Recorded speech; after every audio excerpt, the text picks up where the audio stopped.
안녕하세요. 결혼한 지 16년 만에 남편하고 이혼한 40대 여성입니다. 담담하게 한 글자씩 적어가고 있지만 사실 그간 마음이 무척이나 복잡했습니다. 남편이 바람을 피웠다던가 도박을 했다던가 누가 봐도 욕 나올 만한 짓거리라도 했으면 제 마음이 이렇게까지 심란하진 않았을까요?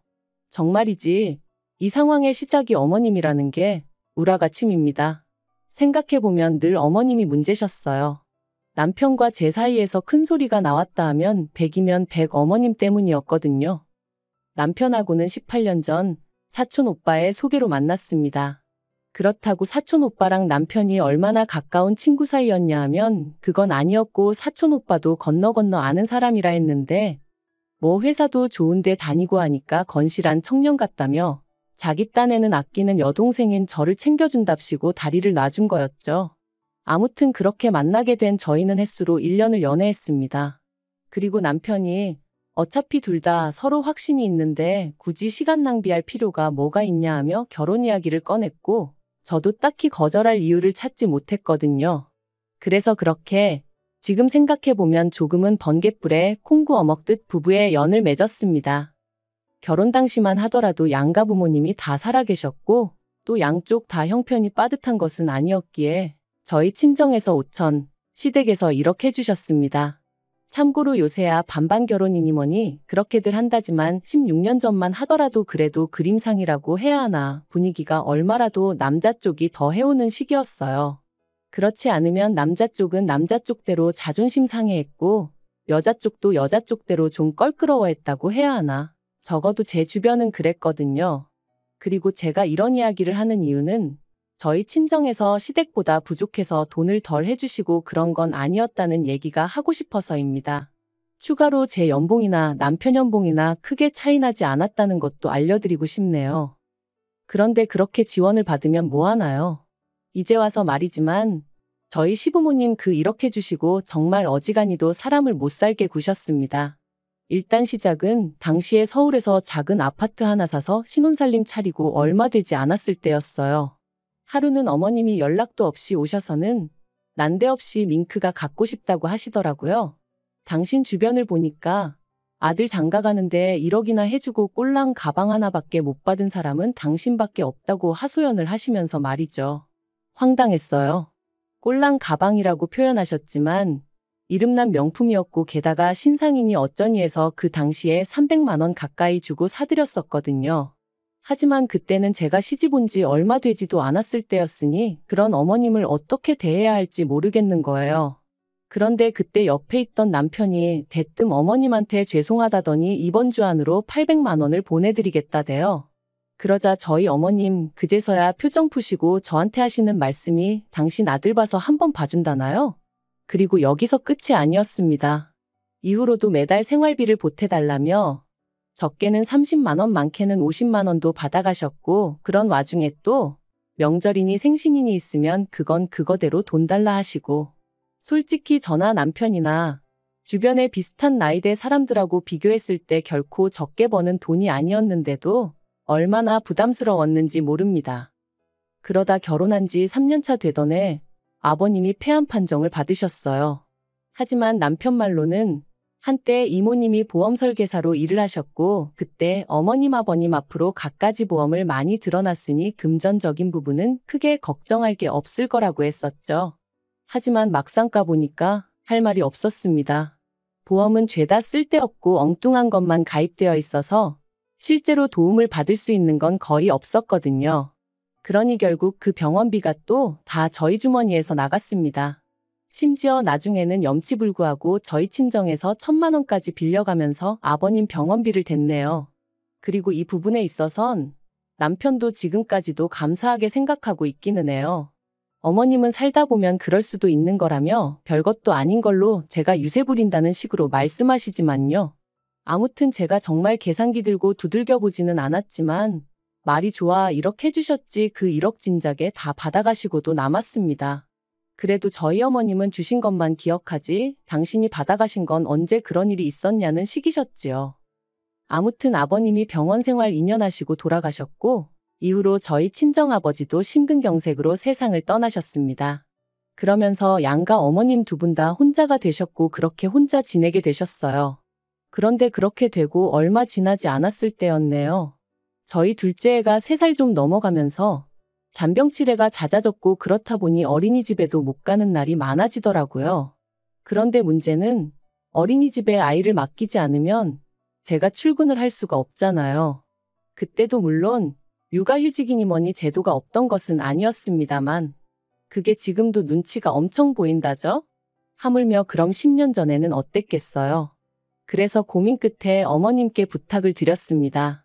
참고로 어머님이 사시는 동네는 저희 부부가 사는 곳에서 차로 30분 정도 떨어져 있었거든요. 그래서 아이가 어린이집에 가기 어려울 경우에만 아침에 저희가 아이를 어머님 댁에 내려주고 퇴근길에 들려서 데리고 오겠다 했어요. 당연히 돈도 드리겠다 했고요. 그런데 어머님이 정말 단칼에 거절하셨습니다. 그리고 그 이유가 정말 너무 서운해서 지금도 생각만 하면 울컥하고 우라가 치미는데 당신 운동하러 다니는데 시간 맞추기 불편하다는 거였죠. 참고로 저희 어머님, 아버님 돌아가신 이후로 무슨 물 만난 물고기도 아니고 아주 신이 나서 어쩔 줄 모르시대요. 오만 할아버지들을 만나고 다니시면서 콜라텍이니 등산이니 어쩜 그렇게 하루도 안 빼놓고 놀러를 다니시던지 여러 가지로 대단하다 싶더라니까요. 아무튼 정말 하루도 안 도와주셨습니다. 단 하루도 말이죠. 그리고 결국 그 상황을 보다 못한 저희 친정어머니께서 저희 집 근처로 이사를 와주셨어요. 사실 지금도 생각하면 친정어머니한테는 죽을 죄를 진 것 같아 너무 죄송하고 눈물만 펑펑 나요. 저희 친정어머니는 친정아버지가 돌아가신 이후로 고향으로 내려가서 지내고 계셨어요. 고향에는 그래도 어머님 친척들도 있고 또 오랜 친구분들도 계셔서 심적으로 편하다고 하셨거든요. 그리고 또 땅값이나 집값이 싸다 보니 친정어머니가 좀 여유롭게 생활이 가능하셨죠. 근데 잘 가르쳐 놓은 딸이 애 키운다고 잘 다니던 직장을 관두게 될까봐 노심초사하시다가 결국 서울로 다시 올라오셨는데 그렇다 보니 원래 해놓고 사시던 거에 비해 상황이 너무 누추해지대요. 사람들과의 교류도 적어진 건 당연했고요. 정말이지 딸 하나 어떻게든 도와주시겠다고 여러 가지로 손해를 감수하고 올라와 주신 거였어요. 물론 저희 애 봐주시는 거에 대해서 돈은 드렸지만 솔직히 그거 100만 원 받아서 저희 친정어머니가 얼마나 부자가 되셨겠어요? 그리고 그나마 받은 돈도 다시 손주들 이거 사주고 저거 사주고 저희 반찬해준다고 쓰시고 친정어머니가 저희에게 베풀어 주신 걸 이야기하자면 한도 끝도 없을 거예요. 아무튼 그러다가 친정어머니가 3년 전에 뇌졸중으로 쓰러지셨습니다. 그나마 친정어머니 생신이라 다 같이 모인 자리에서 쓰러지셨으니 바로 응급실로 모셨고 그래서 위기는 어떻게 넘겼지만 저뿐만 아니라 다들 크게 충격을 받았죠. 특히나 저희 애들은 다 울고불고 난리가 났었어요. 외할머니 잘못되면 어떡하냐면서 첫째는 원래 한 달에 한 번이나 기숙사에서 집에 올까 말까 했었는데 일주일에 한 번씩 내려오질 않나.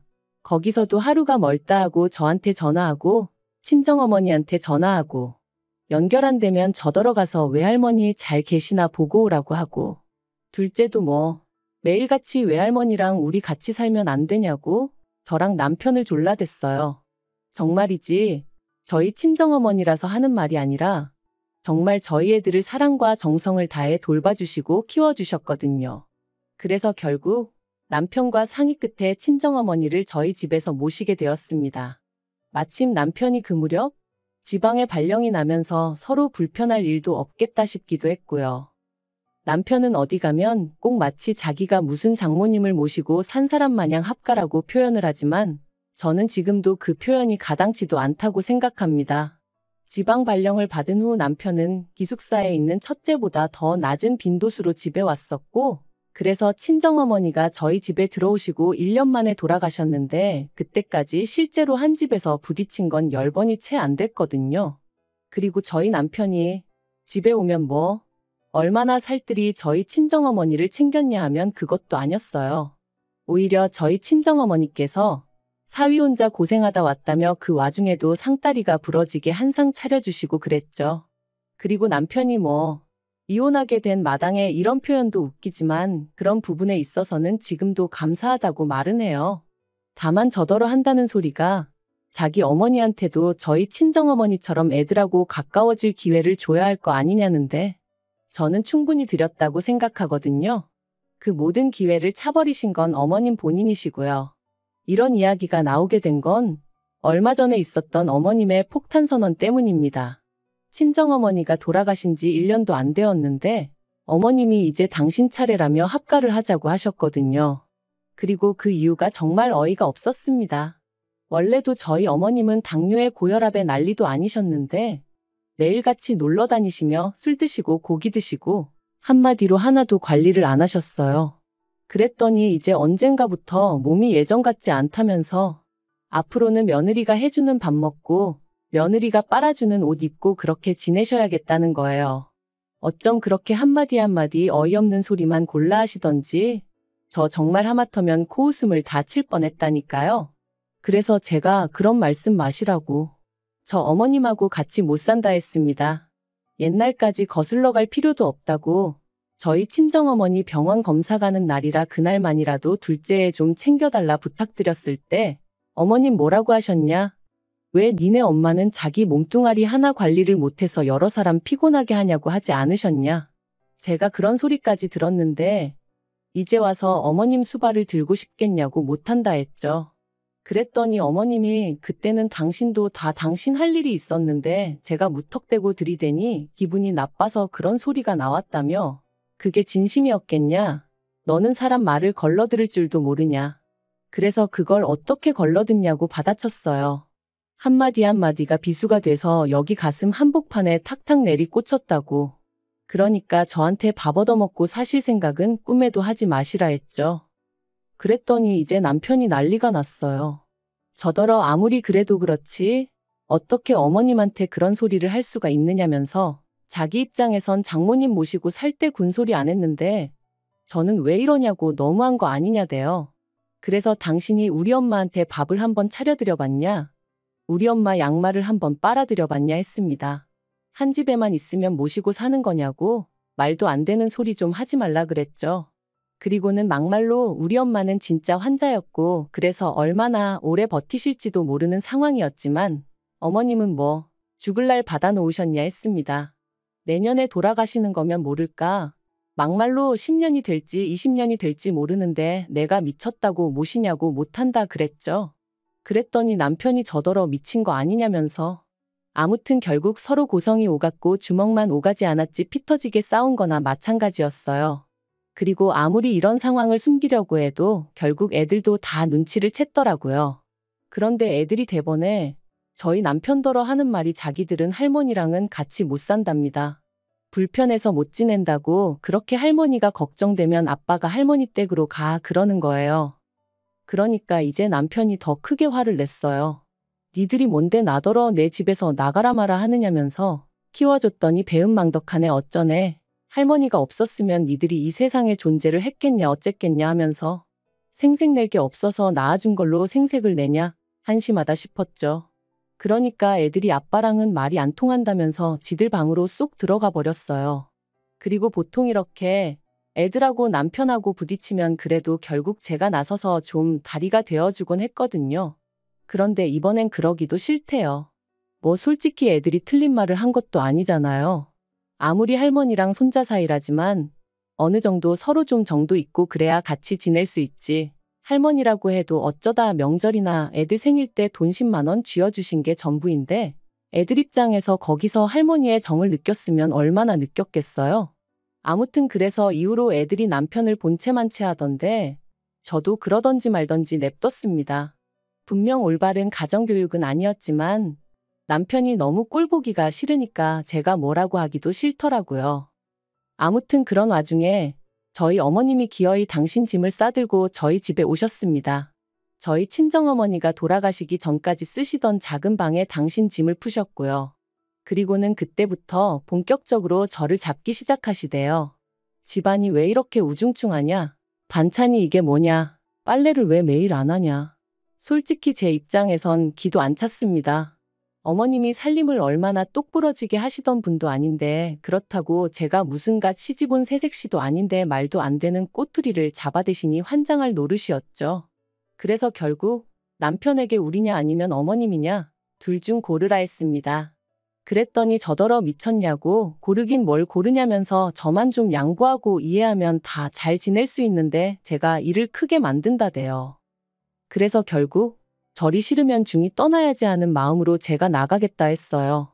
집이야 뭐 이혼하게 되면 나라에서 알아서 재산 분배해 줄 것이고 어차피 공동명의라 남편 마음대로 할 수도 없는 상황이었으니까요. 그리고 저는 친정어머니가 남겨주신 재산도 있고 그래서 그걸로 작은 빌라나 하나 얻어서 일단 들어가야겠다 싶었죠. 그런데 문제는 애들이 자기들도 저를 따라가겠다고 들더라고요. 죽어도 아빠랑 할머니랑은 못 산다면서. 그래서 그래, 한번 셋이서 잘 지내보자 하고는 남편에게 통보했어요. 애들하고 나하고 셋이 나갈 테니 어머님하고 둘이 한번 잘 지내보라고 당신 말대로 장모님하고도 합가 잘했으니까 친엄마인 어머님하고는 뭐가 어렵겠냐고 그랬죠. 그랬더니 남편이 정말 이렇게까지 해야 하냐면서 자기야말로 저처럼 독한 여자랑 못 살겠다고 이혼하자대요. 그래서 순식간에 완전히 남남이 되었어요. 그런데 웃긴 건 이 시간 동안 저희한테 이혼은 하지 말라고 극구 말린 사람이 딱 한 명 있었는데 그게 어머님이셨습니다. 그런데 이혼한 지 오늘로 한 달도 채 안 됐는데 남편이 벌써부터 죽는 소리를 합니다. 하루가 멀다 하고 문자며 전화며 해대서는 만나서 이야기 좀 하자. 어머님이 완전히 달라지셨다 나도 예전에 내가 아니다. 하지만 그러던지 말던지 제 마음이 완전히 차갑게 식어서 그런가? 그런 남편이 꼴사납고 우습기만 할 뿐 불쌍한 마음은 하나도 들지 않네요.